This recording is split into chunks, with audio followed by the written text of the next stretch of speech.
자, IT의 전문가 HSL 파트너스 이형수 대표 함께합니다. 어서 오십시오. 네, 안녕하십니까? 네. 타이틀이 제일 자극적인데요. 콕 네. 집어 200억 투자한 네네. 이 회사 주모. 네네. 기자들 표현인가요, 저게? 아, 글쎄요. 그 제목은 제가 안 달았는데. 그래요? 네. 이형수 대표 보는 줄 알았어요.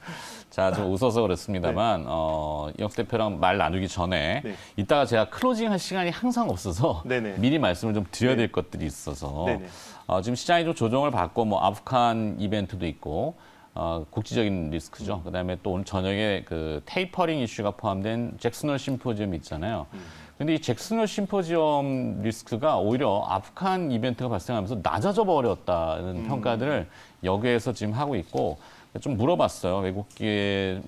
외국계는 아니고 이렇게 그 수압 쪽인데 오늘 저녁에 테이퍼링 이슈에 대해서 어떻게 생각하냐 그랬더니 에스터 조지 캔사스시티 연방은행 총재, 그다음에 제임스 블러드 세인트루이스 연은 총재, 로버트 카플란 댈러스 연은 총재. 요 세 사람이 지금 테이퍼링을 강력하게 주장하는 강경파들이거든요. 네네. 다 투표권이 없대요. 아, 그래요? 네, 없다. 투표권이 없다. 3명은 투표권이 없다. 이렇게 정해주는 거 보면은 테이퍼링 이슈는 그렇게 크지 않을 것 같다. 결국에는 이제 우리 시장이 오늘 조금 조정받는 거는 너무 크게 걱정은 안 하셔도 될 것 같다. 이게 이제 저의 네네. 클로징 멘트 먼저 해드린 거고. 네네네네. 이형수 대표 아주 시간인데. 희망적입니다. 네. 희망을 갑시다. 희망을 갖고. 네네. 그럼 희망을 갖기 위해서는 앞서 그 기업을 봐야 되는데 그 네. 기업 보기 전에 네. 또 뭐 하나 지금 들고 네. 있죠. 네, 제가 덱스터라는 회사를 덱스터. 저기 했었는데요. 네. 좀 업데이트 해드릴 내용이 있어서 좀 초반에 좀 임팩트가 설명드리고. 있는 것 같은데. 네네. 덱스터 뭐예요? 뭐 있나? 뭐 일단 지금 최근에 그 게임 회사들이 그러니까 컴투스라는 회사가 위즈윅 스튜디오를 인수했습니다. 네네네. 그 VFX 업체고요. 그렇죠. 네, 이제 뭐 그 중요한 게 이제 그 왜 그러면 이 게임 회사들이 이쪽으로 이제 계속 지분을 태우거나 뭔가 바인딩을 시키려고 할까라고 하면 일단 시네마틱 영상에 대한 퀄리티가 높아졌고요. 그렇죠. 그리고 그동안 시네마틱 영상은 해외 업체들이 주로 담당을 했었는데 네. 국산화가 되고 있습니다. 왜냐면 못 들어옵니다. 그래요? 해외에서 못 들어오니까 코로나 때문에 못 코로나 들어오니까 때문에. 예, 그게 이제 국산화를 해봤는데 잘 된 거예요. 그래서 지금 덱스터라는 회사가 NC소프트 쪽에 이제 리니지 M을 이제 수주를 했고, 네. 예, 그리고 이제 그 시네마틱 광고 영상 말하는 거죠? 그렇죠. 이제 네. 뭐 쇼케이스가 영화처럼 이렇게 맞습니다. 하는. 그게 이제 그 별거 아닌 것처럼 보일 수 있는데 네. 그게 프로젝트 단가가 40억에서 60억입니다. 짭짤하군요. 네, 그리고 굉장히 마진이 고마진 산업이고요. 음. 그리고 지금 리니지 W 쪽도 진행을 하고 있는 걸로 파악을 했습니다. 그리고 지금 단독 이제 특종입니까? 요거는 이제 뭐 기자를 하시는 거 아닙니까? 네네, 기자 뭐 그냥 했었으니까. 제가 네. 뭐 회사에서 공식 이야기한 건 아니고 항의 들어오는 거 아니에요? 네네, 뭐 일단 진행 중인 걸로 이제 네. 파악을 했고, 어. 네, 이제 지금 몇몇 게임 회사에서 이제 덱스터 쪽에 이제 지분 투자를 진행 검토를 하고 있는 걸로. 오. 네. 왜냐면 이제 게임 회사들이 이제는 IP를 활용해서 네. 이 뭔가를 많이 해야 돼요. 그리고 이제 메타버스를 준비를 해야 되는데 결국은 이제 XR 스튜디오라는 것들이 이제 계속 준비를 해야 되거든요. 이제 앞으로는 이 스포츠나 이제 모든 것들이 다 그쪽으로 갈 거예요. 그러면 네. 이제 그런 것들을 게임 회사가 하려면 경험이나 노하우가 전혀 없잖아요. 스튜디오에 대한. 그러니까 이제 그런 VFX 업체들을 가지고 와서 뭐 기술을 좀 버추얼 스튜디오? 맞습니다. 뭐 예. 그거? 이제 이 스포츠가 이제는 컴퓨터한테 놓고 하는 게 아니라 정말 이제 가상현실에서 막 게임을 해야 되고 이제 그런 것들을 활용할 수 있는 여지들이 굉장히 많아지거든요. 메타버스. 네, 맞습니다. 아침에 저도 뉴를 들여다봤는데 뉴도 이쪽하고 관계가 좀 있죠. 네, 이제 뭐 스튜디오 NU라고 이제 자회사가 내년에 상장 준비 중인데 네. 거기서 이제 좀 많은 것들을 진행하고 있고요. 그리고 이제 그 최근에 이제 투자 또 100억 정도 받았는데 거기 어제 나온 네네. 거. 이제 그런 부분들 앞으로 이제 중요한 트렌드라는 거. 엔진 비주얼. 네네.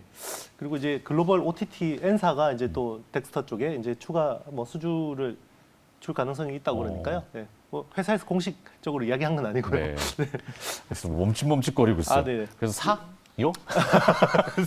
사고 싶다. 투자의 판단은 본인이 하셔야 됩니다. 네, 사고 싶대. 뭐 저야 먼저 그럴 수 없고 사라 팔아라는 아닙니다. 네네. 투자의 판단은 본인이 하시는 거고 저희가 표현하는 바는 뭔가 좀 움직임이 크다 이런 얘기를 해드리고 싶은 이게 것 약간 같고. 좀 비슷하게 느껴지는 게요. TSMC가 그 파운드리 가격을 10에서 20% 올렸잖아요. 대만의 파운드리 네네, TSMC가. 네. 그 이제 심지어 애플조차도 네. 전 세계 절대값인 애플조차도 가격을 올려줄 수밖에 없는 상황인데 네. 이게 VFX 쪽이 파운드리화 되고 있다는 느낌입니다. 오. 네, 이제 수요 시장이 너무 많아지니까요. 네. 기존에는 드라마, 영화밖에 없었는데 이제는 뭐 게임, 메타버스 이런 쪽으로 너무 수요가 많아지니까 앞으로는 굉장히 쇼티지 나겠다라는 네. 느낌입니다. 그렇죠. 요즘 드라마 한 편 제작하면 하여튼 뭐 먼저 쓰고 받고 뭐 그렇죠. 하고 뭐 구조들도 J 하여튼 콘텐츠가 굉장히- 이제 또 네. 미국에서 또 그러게. 오리지널 콘텐츠 하니까. 네. 아 이게 유튜브용이라서 또 아, 네. 어제 해버렸네 유튜브를. 네. 네. 그렇죠. 오늘은 그냥 진행대로 가겠습니다. 네, 네, 네. 자, 앞서 이제 타이틀이 나왔고 네, 네. 이제 본론인데 네. 삼성이 200억을 투자한 회사 어떤 회사입니까? 반도체 전구체 회사 DNF입니다. 아, DNF. 네, 네. DNF 최근에 조금 밀렸죠. 네, 밀려서 제가 또 그 혹시 물리신 분들 되게 마음고생 하실까봐. 그렇죠. 사후 관리 네, 제가 점검을. 점검 차원에서 가져왔는데 네. 일단은 이제 굉장히 희망적인 소식은 상반기 실적이 슬로우했는데 네. 하반기가 굉장히 좋은 것 같습니다. 네, 굉장히 좋아지는 것 같고요. 그리고 이제 여러모로 파악을 해보니까 그동안 이제 2분기가 좀 생각보다 안 좋았던 부분들이 하반기에 어떤 새로 세팅되는 것들이 많습니다. 소재가. 네, 그 내용들을 좀 들어보죠. 그 개발비들이 많이 들어갔던 부분이고요. 이 회사는 뭐 지금 나갔으니까 뭐 하는 회사인지는 안 물어볼게요. 네네. 이게 뭐 뻔한 거. 뭐 네네. 전구체라는 거. 맞습니다. 반도체 증착에 쓰이는 전구체. 네네. 뭐 이영수 대표가 자주 표현하지만 반도체라는 게 이 막지를 여러 겹으로 도포하잖아요. 맞습니다. 저도 방송을 하는 입장에서는 20년 넘게 지금 방송하다 보니까 화장을 진하게 한단 말이에요. 분장을, 방송용 분장을. 이걸 지우고 나면은 도포를 여러 개 해야 돼요. 맞습니다. 네. 어쩔 수 없이 피부가 상하지 그렇죠. 않게 한 67가지를 바릅니다. 반도체처럼. 네네 그렇죠. 네. 멀티 마스킹을 해야 되는 얇게. 거죠. 네. 그거 해야 되는 거는 반도체도 똑같잖아요. 네, 근데 맞습니다. 그 화장품에 해당되는 막질이 그렇죠. 전구체. 뭐 맞습니다. 굉장히 얇게. 네. 그리고 이제 그 동안에는 분자 단위까지 얇게 했지만 이제는 원자층 수준까지 원자층까지. 완전 얇은 수준으로 해야 된다는 게 네. 중요한 거죠. 이 다이패스? 네. 요걸 디파스. 조금 네. 디파스? 네네. 뭐라고 읽는지 모르겠는데. 네네. 뭐 이거는 이제 뭐 용어까지 정확하게 아실 필요는 없고요. 그렇죠. 이제 그냥 이제 노광 공정에 쓰는 희생막 소재라고 보시면 됩니다. 아, 빛을 강하게 쏠 네네. 때. 네네. 이제 이거를 그 회로를 여러 번 잘게 쪼개야 되는데 이게 한 번에 안 쪼개집니다. 네. 그래서 이제 위에 뭐 바르고 또 쪼개고 해야 되는데요. 덧 바르고 네네, 덧 덧 바르고. 바를 때 임시적으로 쓰는 이제 소재고요. 이게 이제 노광 공정에 씁니다. 기존에 이제 노광이라는 게 ARF를 주로 쓰고 있잖아요. 네. ARF, 불아르곤. 네, 불아르곤 쪽을 쓰고 있는데 그게 불아르곤이 이제 워낙 미세 공정이 되다 보니까 예전에 한 번에 했는데 네. 이제는 두 번에 해서 하는 게 더블 패터닝이고 요거를 네 번 쪼개서 한 게 쿼드러플 패터닝 QPT인데요. 그러면 이제 QPT가 되면 DPT보다 소재가 2배 쓰이겠죠. 네. 네, 이제 그런 식으로 계속 소재가 많이 쓰이는 겁니다. 계속 바르고 또 바르고. 맞습니다. 네. 어란 만들 때 그렇게 하잖아요. 참기름 바르고 아, 그렇죠. 말리고 네. 또 참기름 바르고. 비유가 굉장히 좋습니다. 먹는 거에 뭐 이걸 어떻게 표현해야죠, 뭐 어떻게. 네네. 예. 그래서 네, 이쪽도 좋아지고요. 이 회사는 이제 그 메모리 쪽 익스포저가 굉장히 높습니다. 네. 메모리 쪽 익스포저가 높은데요. 지금 말씀하신 부분은 디램 쪽, 이제 그 디파스 쪽하고 하이케이라고 네. 원자층으로 이제 증착해야 되는 것들이 있는데, 그게 이제 디램 쪽이라고 보시면 되고요. 그리고 낸드 플래시 쪽이 HCDS. 이쪽은 이제 낸드 증착 소재입니다. 이제 그게 세 개가 메인인 회사고요. 네. 이제 올해 가장 이제 업사이드가 있는 부분은 올해 하반기 내년은 결국 디램 미세 공정에 쓰이는 하이케이 소재입니다. 하이케이. 네, 하이케이 소재 쪽이고요. 아, 그게 예전에 또 한번 얘기하셨던 폭발성이 있는 네네 맞습니다. 지금 아, 하이케이 소재가 바륨인가? 하프늄입니다. 하프늄. 네, 기존에는 이제 지르코늄이라는 소재를 주로 쓰고 있는데 네. 이게 하프늄으로 바뀌면서 어. 기술 장벽이 확 올라갔고 거기에서 담당할 수 있는 회사가 지금 일본의 아데카라는 회사랑 국내에서는 DNF 정도밖에 없습니다. 네, 맞아요. 그 얘기 네. 들은 것 같아. 삼성전자 타이틀에 나왔는데 삼성전자가 200억 넘게 네, 210억 정도 투자해줬고요. 유상증자에 네네. 참여를 했어요. 네네. 그럼 DNF가 이 돈이 캐시가 생겼는데 이 자금을 네네. 어디다 쓰려고? 결국 하이케이 소재 하이케이, 쪽으로 증설? 많이, 네네, 증설 쪽으로 많이 들어가고요. 그리고 이제 그게 왜 그러냐면요. 삼성이 작년 말 기준으로 그 원제트라 그러죠. 그게 네. 한 15에서 16나노 정도 됩니다. 미세 공정에. 네네. 그게 작년 수준으로 20K 정도밖에 없었습니다. 그러니까 월 2만 월, 장, 네. 예, 월 2만 장 정도 캐파밖에 없었는데. 반도체 웨이퍼? 네네 맞습니다.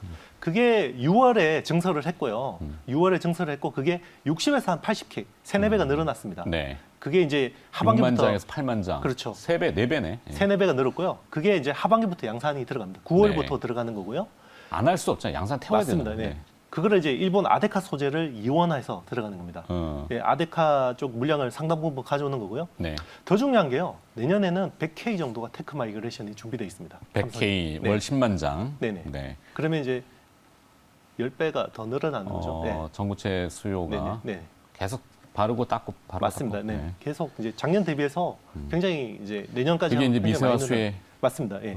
이게 DDR5하고 맞물렸어요. 네, 지금 4번 질문입니다. 네네. 네. DDR5하고 이제 그 1Z, 1A 미세 공정이 같이 바뀝니다. 네. 이게 보통 이제 틱톡이라 그러잖아요. 그렇죠. 설계 한번 바뀌고 공정 한번 바뀌고 이렇게 가는데 인텔 때문에 다 꼬였습니다. 인텔이 사파이어 레피즈를 늦게 내놓는 바람에 이 미세 공정 일정하고 그 설계 공정이 그냥 맞물려 버려 가지고요.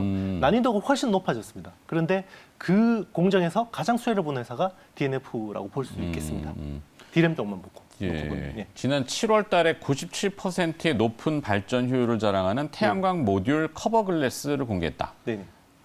있었나? 신규 사업적으로 이제 BIPV라는 것을 하고 있습니다. BIPV. 네네. 이제 빌딩 일체형 태양광인데요. 네. 정경련 건물에 보면 태양광 발려 있잖아요. 유리로. 네네. 네. 그런데 이제 이게 또 뭐 좋게 보는 분들도 계시지만 이게 디자인적으로 너무 투박하다라는 분들도 많거든요. 그리고 반사 때문에. 맞습니다. 예. 상대 쪽 건물에서는 이게 거의 거울을 갖다 놓은 거기 때문에. 맞습니다. 반짝반짝거리고. 뭐 눈을 못 감을 정도로. 그렇죠. 거기에다 이제 뭐 한 6가지 정도 색깔로 해서 인테리어 소재 같은데 태양광이 되는 그런 것들을 이제 합니다. 이 회사가. 여기도 63 빌딩이 약간 금색빛이 나듯이. 네네, 맞습니다. 뭐 빨간색을 할 수도 있고요. 뭐 네. 여러 가지 색깔을 할 수 빨간색 건물? 이상한데? 그 특정 부분만 타일만 그거를 이제 태양광 패널인데 이제 인테리어 소재 같은 거죠. 네. 그런 것들을 하고 있습니다. 오케이. 자회사 캠옵틱스. 여기는 또 네. 통신 쪽입니까? 네네. 이쪽은 이제 통신 장비용 부품을 하는 회사입니다. 이제 광통신 쪽, 광 트랜시버 뭐 이런 쪽 하는 회사인데요. 네. 이게 이제 삼성 네트워크 사업부 쪽하고 이제 거래가 있습니다. 그런데 이제 삼성이 밀리미터 웨이브 쪽 통신 장비를 이제 웨이브. 그쪽을 하고 있는데 고주파죠. 네네 맞습니다. 이제 그 밀리미터 웨이브 28GHz 대역의 어떤 통신 장비 쪽에 이제 부품을 넣으려고 열심히 하고 있는데 좀 잘 되는 것 같습니다. 그래서 오. 앞으로 이쪽도 업사이드가 충분하다고 볼 수 있겠습니다. 자회사 실적이 올라오면 또 상장도 할 수 있겠네요. 맞습니다. 네. 지금은 이제 적자 나는 회사거든요. 네. 그런데 이게 또 흑자로 턴어라운드 하는 기점이면 이 이익 레버리지 효과가 커집니다. 네, 지분법 평가 이익도 한번 기대해 볼 수 있는. 맞습니다. 자, 그러면 지난해 매출 950억, 61% 증가를 했다고 표현을 하고 있는데 올해 하반기 좋아질 거라고 그랬잖아요. 네네. 뭐 어떤 수치의 그 근간 예측치 네네. 이런 게 좀 있나요? 일단 지금 상반기만 놓고 보면요. 매출이 560억에 영업이익이 37억밖에 안 나왔습니다. 그래서 좀 조정을 좀 세게 받은 건데요. 제가 저번 시간에 가져왔을 때도 말씀드렸지만 EQ는 슬로우하다. 왜냐하면 개발비가 많이 들어간다고 그랬잖아요. 하반기에 네. 신제품이 많이 나오기 때문에 그러면 신제품 넣기 위해서는 개발비도 들어가고 그 또 이제 공장에 가서 필드 애플리케이션도 해줘야 되거든요. 그런 것들 때문에 이제 비용이 반영됐고 하반기부터는 이게 이제 거두는 실적이라고 보고 있고요. 네. 올해 한 1,200억 정도는 보수적으로 봐도 매출이 가능하고요. 그리고 이제 영업이익은 하반기에만 한 120억 정도 이상 나올 걸로 기대하고 있습니다. 네. 지금 시가총액은 2,900억, 3,000억이 좀 안 되네요. 네네. 자, 여기까지는 방송용입니다. 네. 원고에 있는 거고. 주가가 왜 밀렸어요? 수급 깨졌죠. 네. 그 슈퍼개미 한 분이 많이 가지고 계시다가 네. 뭐 좀 반대 매매가 CFD의 계좌에서 났다는 이야기는 들었는데 저도 확인은 안 그렇죠. 됐습니다. 그냥 스카드라지 소문이지만. 네네. 굉장히 큰 자산가분이 주가가 네네. 회사 이렇게 좋은데 이렇게 네네. 주가가 뭐 시장 뭐 반도체 업황이나 이렇게 한다고 이렇게 주가가 밀리지는 않아요. 이건 수급이 그렇죠. 하나가 깨진 건데. 맞습니다. 네. 외국인 물량이 유독 많이 나오더라고요. 네. 네. 그게 이제 좀 근데 그거는 회사의 본질하고는 관계 없는 거고. 맞습니다. 다시 그분도 좋게 봤기 때문에 네. 샀을 거고 다시 감아야 되네. 다시 사지 않을까요? 추측이죠. 네, 추측입니다. 네. 네, 지금 그렇다는 팩트 거. 확인은 하여튼 안 주가가 됩니다. 왜 밀렸냐 이렇게 궁금해하실 수 네네네. 있어서 맞습니다. 비방용이지만 잠깐 정보를 그게 좀. 사실 그 몇몇 종목들이 이게 있습니다. 대부분 네. 개발주들이 이래요. 네네. 이제 그 특히나 이제 큰 손분들이 네. 막 이제 사셨다가 그렇죠. 이게 담보 부족이 나면 네네. CFD가 이제 레버리지 많이 쓰기 네네. 때문에 그럴 때 이제 비워야 되고 해서 그렇죠. 어쩔 수 없이 나가. 담보 부족 때문에 나는 파는 거고 그게 또 외국인으로 찍힙니다. 그렇죠. 예, 외국계 그래서 창고로 네네. 많이 뭐 그렇게 안 찍히는 경우도 있지만. 맞습니다. 자, 그거 DNF니까 계속 관찰 대상이고 사반기에는 뭐 좋아진다고 하니 믿어봐야 되겠고 네네. 내용들은 지금 쭉 설명드렸고 한미반도체 얘기도 네네. 있잖아요. 한미반도체도 뭐 3분기에는 사실 스테이블하게 안정적인 그냥 네네. 이렇게 봤는데 우리 톤은 그랬었어요. 왜 이렇게 빨리 올라온대요? 그 이제 그 마이크로소프트 내재화 부분 있잖아요. 네. 이제 그게 그 기존의 그 일본 디스코 장비를 가지고 이제 엔진을 갖다 쓴 거죠. 네. 그거를 이제 내재화를 한 건데 네. 그게 4분기부터 반영이 될 거라고 기대를 했었습니다. 예상은, 그런데 이제 중국 쪽에서 특히 중국 쪽, 뭐 화천가기 이런 쪽에서는 이게 후공정 장비가 워낙 부족하다 보니까 네. 이제 테스트 필요 없이 그냥 줘라는 거예요. 그래서 막 사는 부분도 있고. 그 3분기에 좀 굉장히 네. 생각보다 생각보다 좋은 것 같습니다. 빠르다고 시장에서 카더라. 네. 네. 그리고 또 이제 신규 장비들이 나오기 시작했습니다. 그게 오케이. 어떤 쪽이냐면 그 TSV 장비 쪽, TSV 본더 쪽인데요. 네.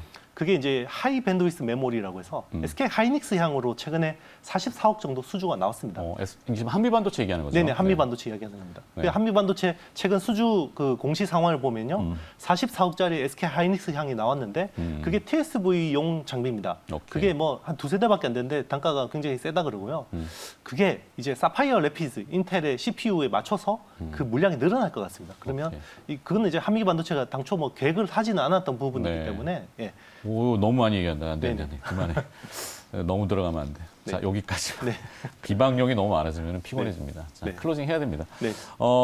오늘은 DNF를 얘기해 줬고, 앞서 근데 그 덱스터. 네네. 잘 보셔야 되겠고. 하여튼 좋아지는 기업들이 의외로 많아요. 그래서 맞습니다. 네. 시장 전체를 자꾸 놓고 눈치들 필요 없이 기업만 보고는 뭐 긍정으로 봐도 되겠다 그렇죠. 생각입니다. 네. HSL 파트너스 이영수 대표였습니다. 고맙습니다. 네, 감사합니다.